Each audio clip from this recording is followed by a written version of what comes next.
You are listening to the Global Psychosis Network. Global Psychosis Entertainment presents the Jimbo Trashy podcast. Everything is a conspiracy. Everything is a conspiracy. Everything is a conspiracy. Everything is a conspiracy. It's the Jimbo Trashy podcast, where everything is a conspiracy. Even you are a conspiracy. Today, my guests are DJ Fate and Evan Velez. What up? How you guys doing? Alright. It's fucking hot. Yeah, as I'm sitting here on the microphone, I'm like wiping sweat off my face. I'm like seriously like soaked. You would think I just got off the ride at fucking Knott's Berry Farm. What was that ride called? The fucking Splash Mountain or not Splash Mountain, the one where it's like a round circle, and everyone sits in a seat, and then you go through like the rapids and shit. Bigfoot Rapids, is that what it's called? No. I've been in Knott's in like 15 years. Well, either way, I feel like I'm like in a sauna, like soaking wet. My arms are wet. Fucking my upper lip is wet. Like it's just miserable. Yep. This California weather is not what it used to be. Perpetual like fucking sweat right under my lip, you know, just constantly sweating all fucking day. As soon as I get out of the shower, you know, I wipe off the shit, you know, the water from the shower, and sweat just replaces it. I don't know. I took a shower before getting here because I slept in my filth for like 4 hours. Yeah, Oh, dude. So you did a 5-mile run. Do you go around the blocks or do you like go to a gym or? I ran a trail in like Redondo. Oh, okay. Yeah, but Is it then like a dirt trail? Yeah, so like my legs were all fucking brown. I looked legit Mexican. And then I got home and I was like, I'm just gonna go to sleep, you know. So I just kind of just slept in that for a few hours. Woke up and like there's just a body imprint of from the sweat. It's just disgusting. Yeah, I'm fucking over this shit. I mean, I usually like summer because chicks wear skimpy outfits and whatnot, but like I just honestly can't wait for this fucking weather to cool down. Yeah, I'll agree with you there. But the only thing that's gonna suck about this fall is that I'm turning 30, the big 3-0. So this is like the last fucking month of like the 20s for me, dude. It's like in a way depressing, only because people are like, damn, you're fucking old, dude. In fact, when I see chicks that are like my age, like when I ask for their IDs and whatnot, I'll look at this chick like she looks like she's like 37, 38. Like she looks like an old. I mean, she still is keeping it together somewhat, but she's starting to get those wrinkles and shit. Yeah. And I look at her ID and it'll be like 82, 81, 83. I'm like, damn, that chick's just as old as me, and she looks like that. I don't even want to know what I look like. I don't feel like I'm that old when I look at myself in the mirror, but when I see some women do, they look like they're old as fuck and they're my age. So I don't know, maybe women age quicker than men do. Oh, I think it's just like makeup and all that shit, you know? You put a bunch of fucking somewhat harmful shit on your skin for long periods of time, you're gonna look like shit. Yeah, like Clayface and shit from Batman. But did you hear about Tony Scott committing suicide? Yeah, another reason why people hate San Pedro.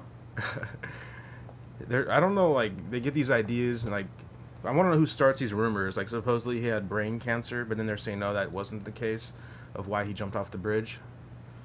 But, I mean, who comes up with these ideas? Like, I think he's got fucking brain cancer. Put it in the media. You know? Like, whatever it takes to fucking get a headline and shit. Yep.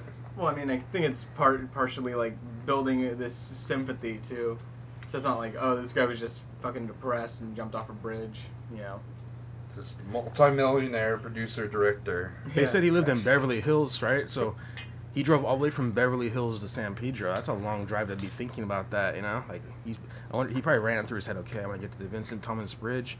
I'm going to park at that top spot. I'm just going to fucking jump out and fucking... I wonder if he, like, perfect... I wonder if he, like, you know, thought about how he was going to land and shit, you know? Like, if he's going to swan dive it, or if he's just going to do the, like, flailing to his back, like the 9/11 jumpers, or, like, what was he thinking with that fucking... delivery into the ocean, you know? Yeah. I wonder if everything worked out exactly how he planned it, you know? Was that his exact plan? Did something go wrong, but now he's dead, he doesn't care? Who knows? Honestly, I mean, people probably shunned me for this, but I didn't even know who the fuck he was until I found out he died, and I'm like, who is this guy? Oh, he did Top Gun, okay, he did this and that. Yeah. I don't know shit about movies either, so... Well, you probably know more than I do, but I was just like, oh, someone's dead. That's, I mean, I think we're all like desensitized to it now because, I mean, if you follow the media, it's nothing but this guy died, that person died, 3 people died here, a child died over there. All they do is talk about people dying. So, I mean, what do they expect? I mean, you can only spend so much time mourning people's deaths, you know? Yeah. So, homeless people. Homeless people and giving them food and them not eating it, does that offend you? No, I don't give homeless people shit. Well, neither do I really. But let's say someone's like, hey man, like you got some change, you got some food, man. And let's say you just, I'm gonna be a good Samaritan today, and you just handed that guy a cheeseburger, and he just like looked at it and just set it next to him and just like, hey man, you got any change? Like the next guy, would that offend you? Like, you're gonna be homeless and hungry forever. Fuck your life. I would probably be angry. I was reading this thread in a forum, and this guy was talking about, he saw a homeless dude, asking for change and whatnot, and he told the dude, like, I don't have no money for you, but I'll go buy you a chicken, like a rotisserie chicken shit, and I'll give you the utensils. So he went in the store, bought that, gave it to the guy, and he didn't fucking eat it, and he got all mad about it, saying like, this is the last time I ever help a homeless guy. But I was thinking, maybe the guy just wanted to like get some change, sip on his 40, get his little buzz going, and then he was gonna eat the rotisserie chicken, So yeah, I mean, don't judge me,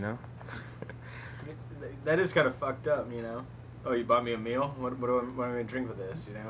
My spit, What the fuck? Yeah, I don't ever give homeless people change. I have before, but I was just like, what, dude, I'm fucking this close to being homeless, so why the fuck am I helping you out, dude? It's the economy, man. The economy. I can't give you no change, dude.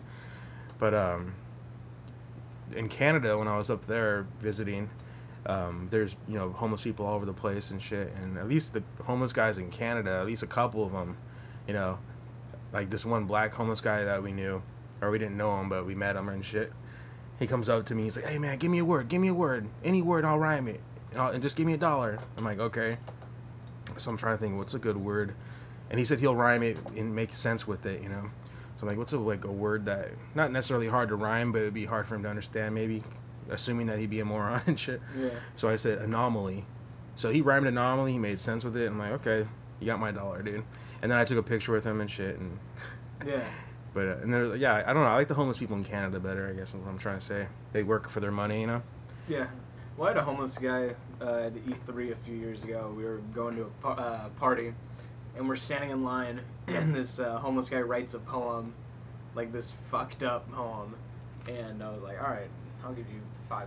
That was pretty good, So, I mean, if they do something to deserve it. Was it heartwarming? It was about 2 of the guys we were with raping each other, so I'm like, all right, this is cool. My kind of poetry. But if they work for it, then I'm cool with that. Like by the CVS in like Redondo, there's a guy that just sings. Oh yeah. Some Nat King Cole song, the same fucking song every day. He's been singing that song for like 4 years. Hey. And every year at Christmas I'll give him like $5. Like, thanks for singing the same song every fucking day. So what's up with you're not doing your podcast anymore, right? No, I haven't been doing shit for the last couple of months since the start of the year. Is that podcast on hiatus or is it just done? Done. We've wanted to start new things, but I mean, like, I'm more focused on just finishing school so that I have this, so that instead of complaining and people going, "Oh, you don't have a degree," I can be like, "I have a degree." Now I can fucking complain about not finding work, Oh, I know how that is, dude. Like, where I went to school, they advertised it like, "Oh, dude, you go to this school, man, and within fucking 6 months of being out of there, you're gonna have a fucking job, dude." And that's not the case at all. I think that, especially in the industry I want to work in, but I think in any industry, think about it. If you were hiring somebody, you're gonna hire someone that you want to look at every day. Like, I don't like his face, dude. I don't want to hire that guy. Yeah. He might be qualified, but he looks like a fucking moron, or he wears skinny jeans, or he's got fucking, dreadlocks, and he's a white guy. I hate fucking white guys with dreadlocks. Or, like, that chick's fat, dude. I don't want to look at her fat face every day. Like, people think like that. So, at the end of the day, it doesn't really matter, like, what you fucking know. It's about who is impressed with your appearance, Sad to say it, but I don't think it's in every case, but I would say in a good majority of cases. And then when you look at Craigslist, there's only like what, fucking 100 jobs maybe posted in that one field, and there's probably fucking 100,000 people applying for those jobs. Yeah. So it's like, I guess what I'm trying to say is we need to have a genocide and just off like a record number of people so we can go to work again. Totally down if it's not if it doesn't affect me. You know? I know, right?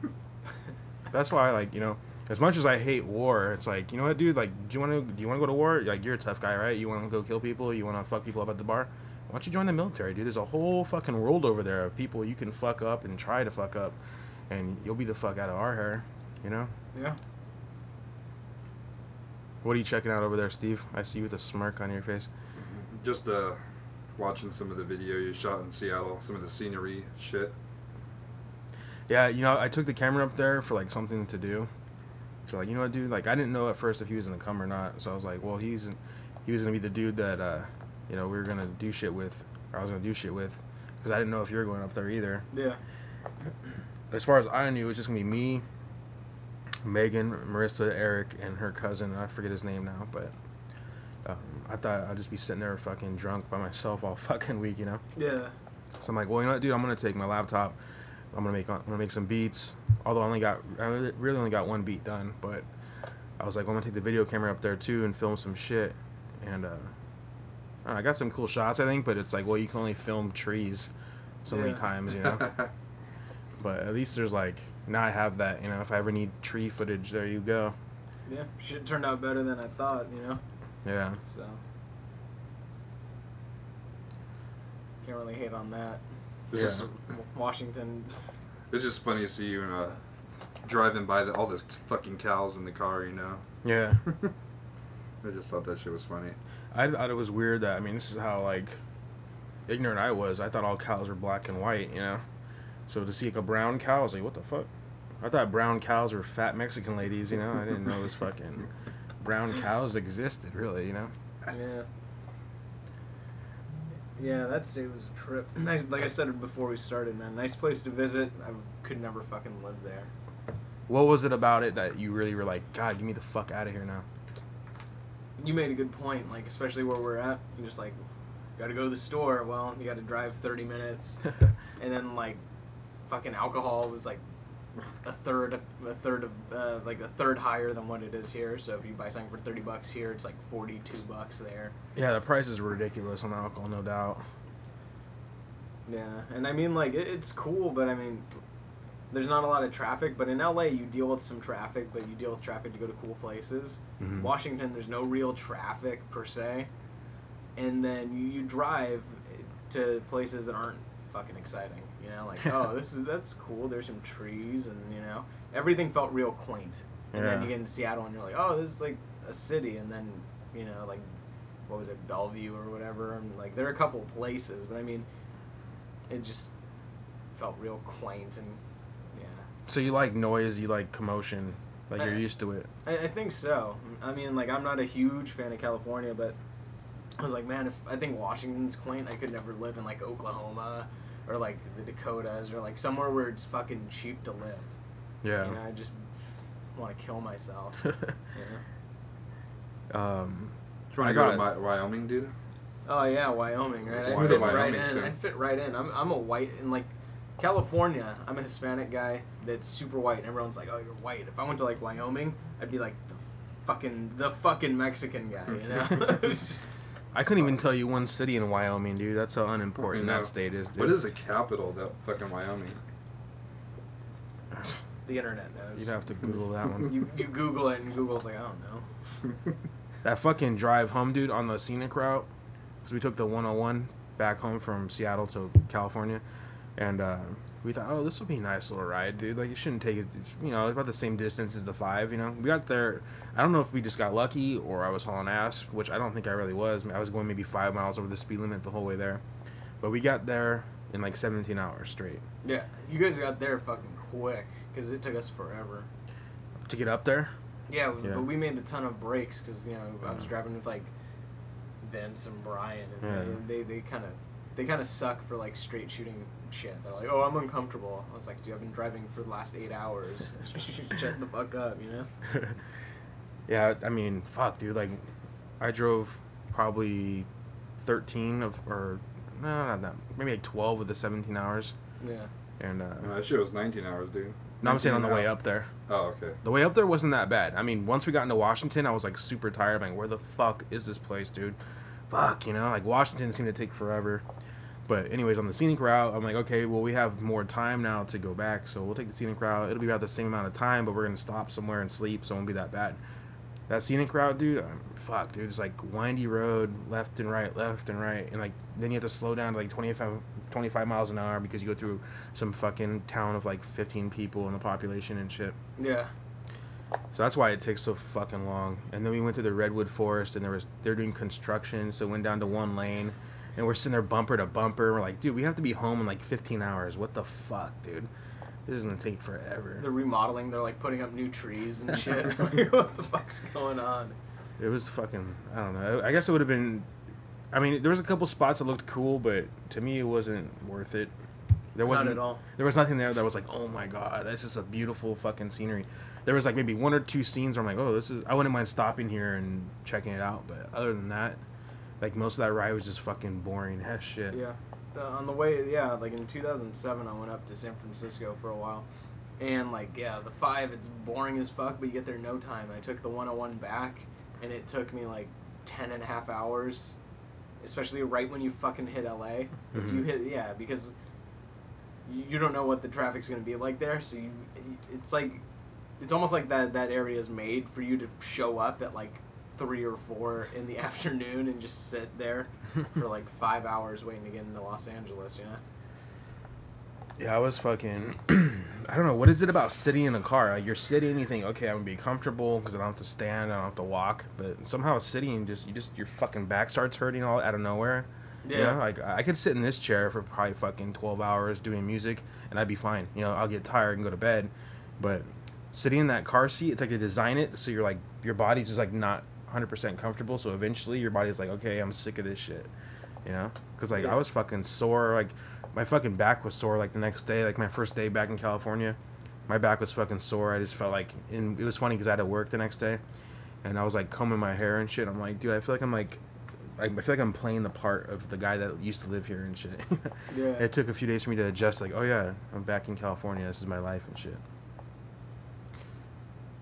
But yeah, I mean, I still would rather have driven than flown, so I'm glad I didn't fly.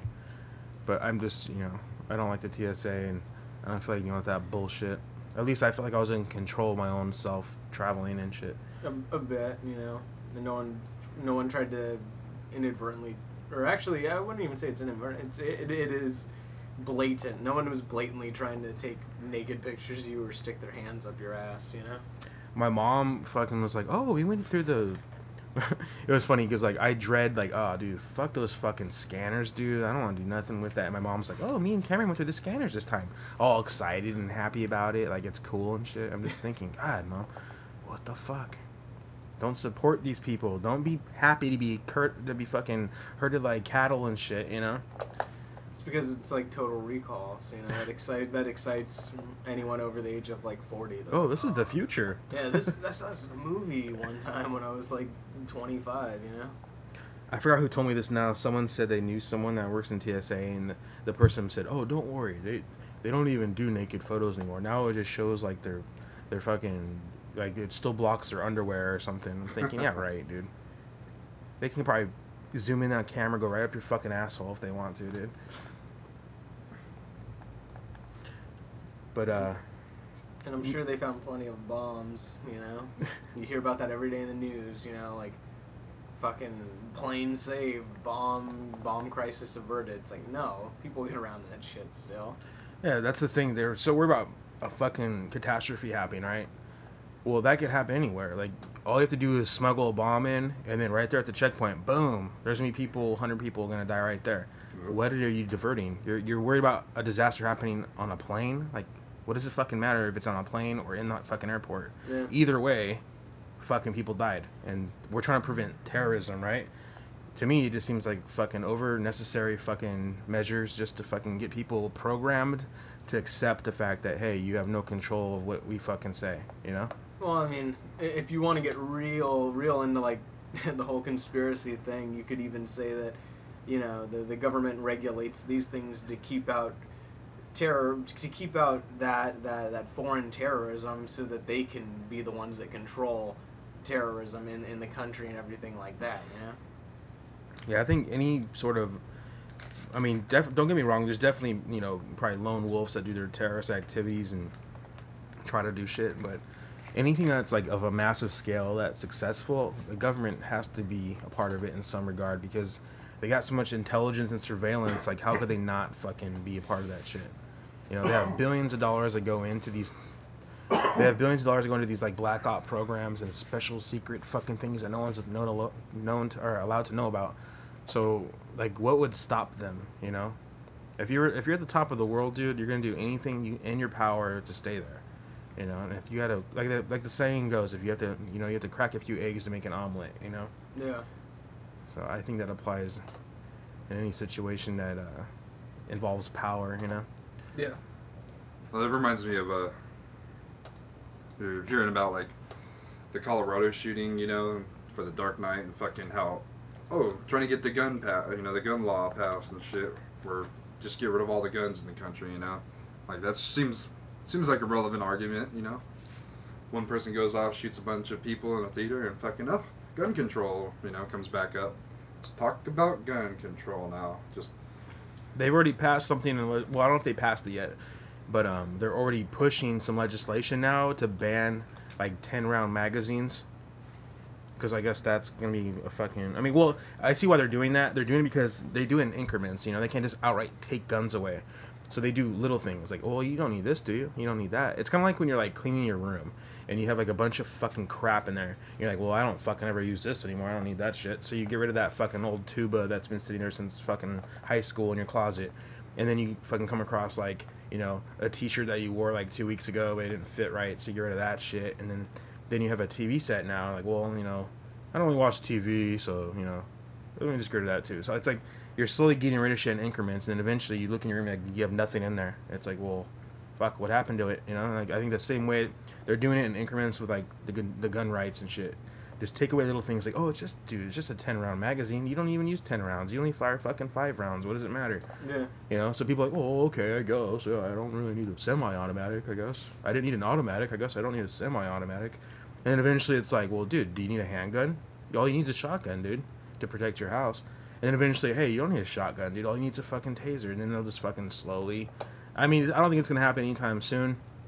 Maybe in 10 years or something. I think we'll probably all be old men by the time it's a country that I really fucking hate. But it's definitely I see it going there, you know. And what pisses me off is that no one else sees it. Or if they do see it, they're like, well, as long as I can watch American Idol and fucking you know, wear my fucking brand name clothing, and I'm good, you know. And that's like, I don't know, that's like probably the most irritating thing for me, at least. Did you hear some of the conspiracy was they just want the gun control just because, you know, the country's going to shit and the rich people don't want, you know, when everything goes to hell, they don't want the civilians having guns, you know. The rich people don't want us having guns, and then, like, you know, we try to take the country back. How we're going to do it when they fucking have private security with guns, and, you know, the politicians, the celebrities, and all we have are our pitchforks, you know, and shit. Yeah, you know, fucking the whole Occupy movement, like, you know, it started out with like as a good intentions, but honestly, they should have been fucking camping out on those fucking CEO fucking front lawns and shit, dude. Like, what is standing at? You're gonna go stand in City Hall and just cause a disturbance and not get anything done? Yeah. You know, or even like people that, you know, that fucking do these supposed terrorist attacks. You know, assuming Al Qaeda is not a CIA operation, you're gonna attack a fucking building. Like, okay, fine, you got people scared, but you didn't fucking do anything. If you're gonna go for someone, go for people that fucking matter. Go for people that are actually fucking doing scandalous shit on Wall Street, you know? Go to their fucking house and fucking break in their fucking bedroom, you know? But they don't do that. They just, I mean, that's why, in my opinion, the whole terrorism thing is just a fucking farce. It's just like no one even has the ability to even fucking topple this country except for our own fucking people and the people that are in charge. Besides maybe China. I'm sure China could fuck some shit up if they really wanted to fucking flood our shores with 1 billion fucking Chinese guys, you know. But you know, assuming they can take a break from making Apple products and shit. Yeah.